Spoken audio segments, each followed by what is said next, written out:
পূর্ণাঙ্গ উৎসব বোনাস ও সরকারি নিয়মে বাড়ি ভাড়া দেওয়ার চূড়ান্ত সিদ্ধান্তের দাবি জানিয়েছে বাংলাদেশ মাধ্যমিক সহকারী শিক্ষক সমিতি। শনিবার দুপুর ২টায় রাজধানীর পুরানা পল্টন মুক্তভবনের সংগঠনের নীতি নির্ধারণী ফোরাম সভা থেকে দাবি জানানো হয়।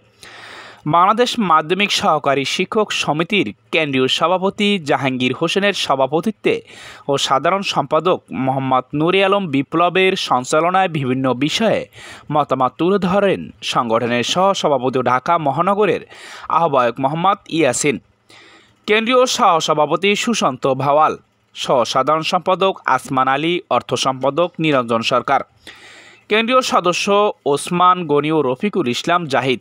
সভায় সংগঠনের সভাপতি জাহাঙ্গীর হোসেন বলেন, এমপিভুক্ত শিক্ষকরা দীর্ঘ বছর ধরে জাতীয়করণের আন্দোলন চালিয়ে আসছেন। জাতীয়করণের ঘোষণা চান। জাতীয়করণের আগ মুহূর্তে কিছু বৈষম্য কমিয়ে আনা যায়, সেজন্য শিক্ষক সমাজ পূর্ণাঙ্গ উৎসব বোনাস, বাড়ি ভাড়া ও চিকিৎসা ভাতার দাবি করেছেন। দেশের বাজেটের আকার বড় হয়, কিন্তু শিক্ষকদের আর্থিক উন্নতির জন্য কোনো উদ্যোগ বিগত সরকারগুলো নেয়নি। দ্রব্যমূল্যর এ বাজারে এত অল্প বেতনে জীবনযাপন করা দুরূহ হয়ে উঠেছে। তারপরও শিক্ষকদের আর্তনাদ কোনো সরকারই কর্ণপাত করছে না। অবিলম্বে শিক্ষকদের দাবিগুলো মেনে নিতে হবে। বিশ্ব শিক্ষক দিবসে এই দাবি মেনে ঘোষণা দিতে হবে অন্তর্বর্তীকালীন সরকারকে। সংগঠনের সাধারণ সম্পাদক মোহাম্মদ নুরে আলম বিপ্লব বলেন, এমপিভুক্ত শিক্ষকদের আর্থিক সংকট মোচনে সরকারগুলোর উদ্যোগ নেই।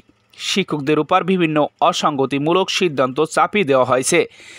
এনটিআরসির শিক্ষকদের বদলি হতে পারলে ইন্ডেক্সজারিরা এ অধিকার কেন পাবে না? সহকারী শিক্ষক থেকে প্রধান শিক্ষক হওয়ার নীতি প্রণয়ন করতে হবে, অন্যথায় লাখো শিক্ষক রাজপথে নেমে পড়বে। সম্মানিত দর্শক শ্রোতা, কে কোথা থেকে আমাদের এই ভিডিওটি দেখছেন? আপনি যদি ফেসবুক থেকে দেখে থাকেন তাহলে আমাদের পেজটি ফলো দিয়ে সাথে থাকুন, এবং ইউটিউব চ্যানেল থেকে দেখে থাকলে আমাদের ইউটিউব চ্যানেলটি সাবস্ক্রাইব করে পাশে থাকুন। ধন্যবাদ।